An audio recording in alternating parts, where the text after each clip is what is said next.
Students, welcome to my YouTube channel Anant Gyan by सज्जन।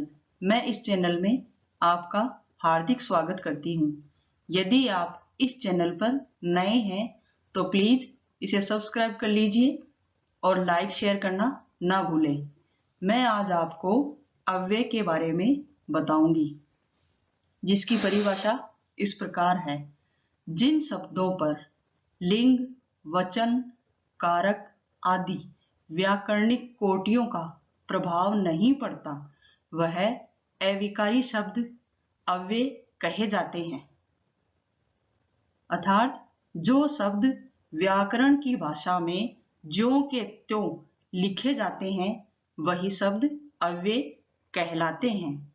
अव्यय के 6 भेद माने गए हैं, जिसमें पहला भेद है क्रिया विशेषण, दूसरा भेद है संबंध बोधक, तीसरा भेद है समुच्चय बोधक, चौथा भेद है विस्मयादि बोधक, पांचवा भेद है सकारात्मक या नकारात्मक अव्यय, छठा भेद है निपात।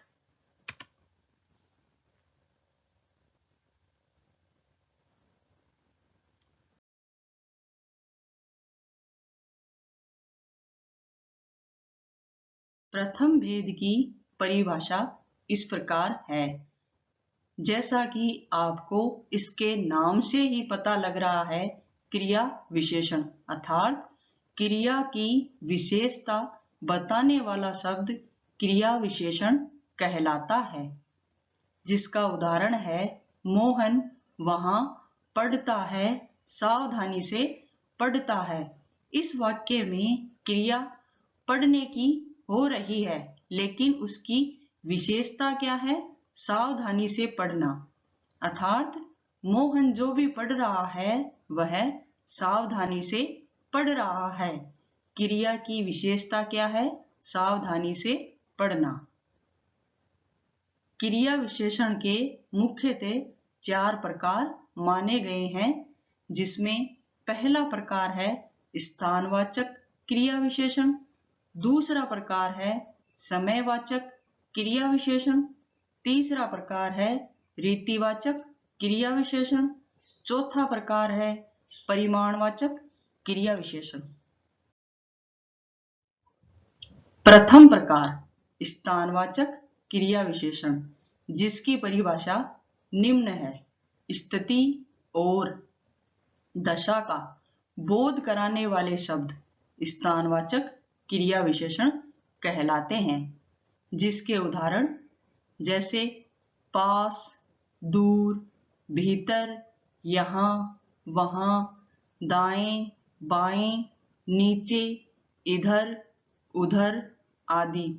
यदि हम इन शब्दों का वाक्यों में प्रयोग करें तो इस प्रकार हो सकता है, जैसे वह मेरे पास खड़ा है। इसमें स्थानवाचक क्रिया विशेषण प्रदर्शित हो रहा है। दूसरा वाक्य हो सकता है, जैसे वह घर के भीतर गई। दूसरा भेद है समयवाचक क्रिया विशेषण, जिसकी परिभाषा इस प्रकार है। समयवाचक क्रिया विशेषण से काल का बोध होता है। अर्थात जिस प्रकार नाम से ही आपको पता लग रहा है कि समय अर्थात काल, समयवाचक क्रिया विशेषण काल का बोध कराता है। जिसके उदाहरण हैं आज, कल, शीघ्र, सदा, पहले, सवेरे, दिन में, अब, आजकल, बार बार, घड़ी घड़ी इत्यादि। यदि हम इन शब्दों का वाक्यों में प्रयोग करें तो ये इस प्रकार होगा, जैसे मैं आज बाजार जाके आई हूं। अर्थात समय क्या है? आज का दिन। कल मैं जयपुर जाऊंगा। समय क्या है? कल। ये सभी शब्द समयवाचक क्रिया विशेषण के सूचक हैं। तीसरा भेद है रीतिवाचक क्रिया विशेषण, जिसकी परिभाषा इस प्रकार है। रीतिवाचक क्रिया विशेषण क्रिया की स्थिति को प्रकट करते हैं, अर्थात क्रिया किस प्रकार किस स्थिति में हो रही है। इसके उदाहरण हैं धीरे, ऐसे, अचानक, अच्छी तरह, सचमुच, वास्तव आदि। यदि हम इन शब्दों का वाक्यों में प्रयोग करें तो कुछ इस प्रकार होंगे, जैसे वह धीरे धीरे चल रहा है। क्रिया क्या हो रही है? चलने की, लेकिन किस प्रकार हो रही है? क्रिया की स्थिति क्या है? धीरे। दूसरा शब्द है अचानक, अर्थात अचानक से हमारे घर में मेहमान आ गए। क्रिया क्या हो रही है? आने की, लेकिन शब्द क्या है? अचानक। आने की स्थिति क्या है? अचानक। इन वाक्यों में धीरे और अचानक रीतिवाचक क्रिया विशेषण के सूचक हैं। चौथा भेद है परिमाणवाचक क्रिया विशेषण, जिसकी परिभाषा है नाम से ही प्रदर्शित हो रही है परिमाण अर्थात मात्रा। परिमाणवाचक क्रिया विशेषण क्रिया की मात्रा को दर्शाते हैं। इसके उदाहरण हैं मात्र, जरा, अति, थोड़ा, बहुत, तनिक, इतना, उतना आदि। अगर हम इन शब्दों का वाक्यों में प्रयोग करें तो कुछ इस प्रकार होंगे, जैसे यह आम अच्छा पका है, उसने मात्र थोड़ा ही दूध दिया है। ये शब्द मात्र और थोड़ा, ये सभी शब्द उस क्रिया की परिमाण अर्थात मात्रा को दर्शाते हैं। अब अव्यय का दूसरा भेद संबंध बोधक अव्यय, जिसकी परिभाषा इस प्रकार है। जो शब्द संज्ञा या सर्वनाम के साथ जुड़कर उनका संबंध वाक्य के दूसरे शब्दों से बताते हैं, उन्हें संबंध बोधक अव्यय कहते हैं। अर्थात इसके नाम में ही इसका अर्थ छिपा है, संबंध जोड़ना। अर्थात संज्ञा या सर्वनाम शब्द किसी दूसरे वाक्यों के शब्दों के साथ जुड़कर जो वाक्य बनाते हैं, उन्हें संबंध बोधक अव्यय कहते हैं। इसके उदाहरण हैं जैसे मोर बादलों की ओर देखकर नाचने लगता है। एक वाक्य इसमें क्या है? मोर बादलों की ओर देख रहा है। दूसरी क्रिया क्या हो रही है? नाचने की। अर्थात दो वाक्य इसमें जुड़कर एक वाक्य को सम्मिलित करते हैं। मोर बादलों की ओर देखकर नाचने लगता है। दूसरा उदाहरण है मेरे घर के सामने बस स्टैंड है। संबंध बोधक अव्यय का प्रयोग परसर्ग में कारक लगाकर और बिना परसर्ग के अर्थात बिना कारक के भी किया जा सकता है। अर्थात कारकों में प्रयोग जैसे में, पे, पर, सर, कर्ता ने, कर्म को आदि शब्द कारक लगाकर हम कर सकते हैं। अर्थात या फिर बिना परसर्ग के भी किया जाता है। संबंध बोधक और क्रिया विशेषण अव्यय में अंतर। क्रिया विशेषण अव्यय क्रिया की विशेषता प्रकट करते हैं और इनका प्रयोग क्रिया से पूर्व किया जाता है, जबकि संबंध बोधक अव्यय संज्ञा या सर्वनाम के साथ संबंधित होते हैं और इनका प्रयोग संज्ञा या सर्वनाम शब्दों के साथ होता है।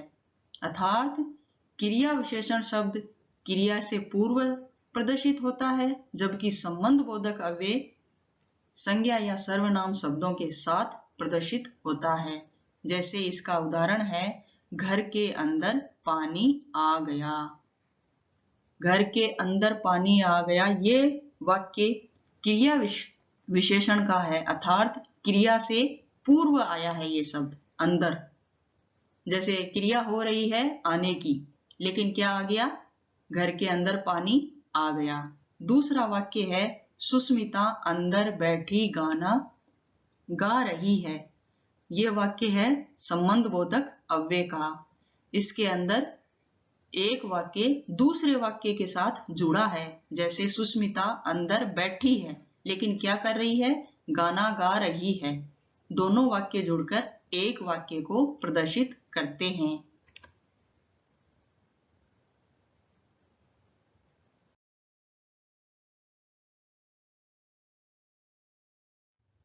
अव्यय का तीसरा भेद है समुच्चयबोधक अव्यय, जिसकी परिभाषा इस प्रकार है।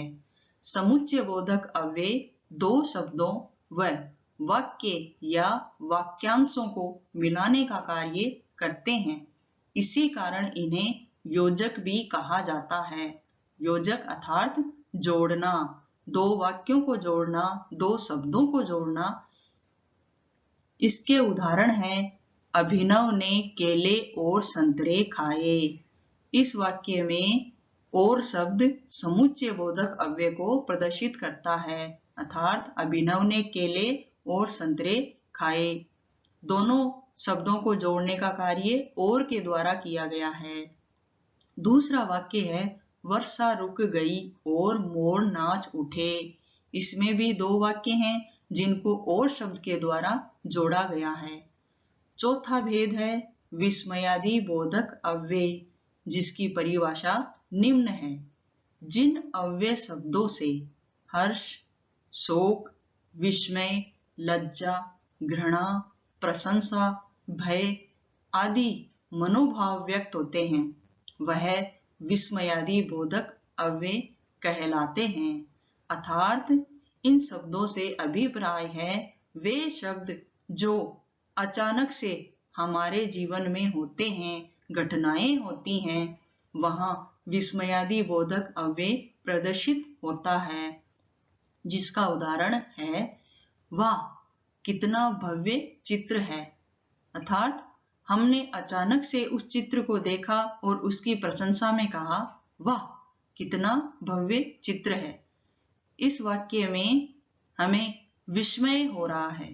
दूसरा वाक्य है अरे यह कैसे संभव हो गया, अर्थात अचानक से हुआ है जो कार्य जिसमें हम अचंभित हो गए हैं। इन दोनों उदाहरणों में वाह और अरे दोनों शब्द विस्मयादि बोधक अव्यय के सूचक हैं।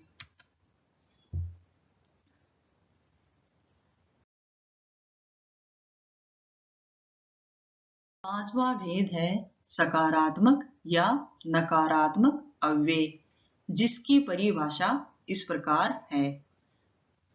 सकारात्मक अव्यय की परिभाषा है सहमति या स्वीकृति का बोध कराने वाले शब्द सकारात्मक अव्यय कहलाते हैं और असहमति या अस्वीकृति अव्यय का बोध कराने वाले शब्द नकारात्मक अव्यय कहलाते हैं। इन दोनों के नाम से ही प्रदर्शित हो रहा है। सकारात्मक अर्थात सहमति, नकारात्मक अर्थात असहमति या अस्वीकृति। इसके उदाहरण हैं सकारात्मक अव्यय के उदाहरण हैं हाँ, जी और नकारात्मक अव्यय के उदाहरण हैं मत, ने, ना अर्थात मना करना।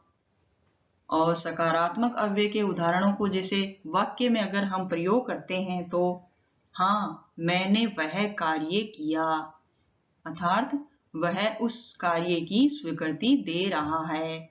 और नकारात्मक अव्यय वहां मत जाना, ये कार्य ना करना है, अर्थात इन दोनों वाक्यों में नकारात्मक अव्यय प्रदर्शित हो रहा है। छठा भेद है निपात, जिसकी परिभाषा इस प्रकार है। जो अव्यय संज्ञा, सर्वनाम, विशेषण, क्रिया विशेषण के साथ लगकर उसके अर्थ में विशेष प्रकार का बल भर देते हैं, अर्थात उस अर्थ को नया रूप देते हैं, वह निपात अव्यय कहलाते हैं। इसके उदाहरण हैं न, नहीं, मत, काश, तक, केवल, मात्र आदि। यदि हम इन उदाहरणों का प्रयोग करें तो जैसे मत का प्रयोग करना है हमें इधर मत आओ। दूसरा उदाहरण है खिड़की की ओर मत देखो। और न का उदाहरण है जैसे तुम यह कार्य करोगे ना। और नहीं का उदाहरण है जी नहीं, मेरे पास कुछ नहीं है। केवल का उदाहरण है बस केवल इतना ही मिलेगा। और बिल्कुल का उदाहरण है उसने मुझे वो पात्र बिल्कुल भी नहीं दिया। ये उदाहरण मैंने यहाँ लिखे नहीं हैं, लेकिन फिर भी मैं आपको इन शब्दों के जरिए बता रही हूँ।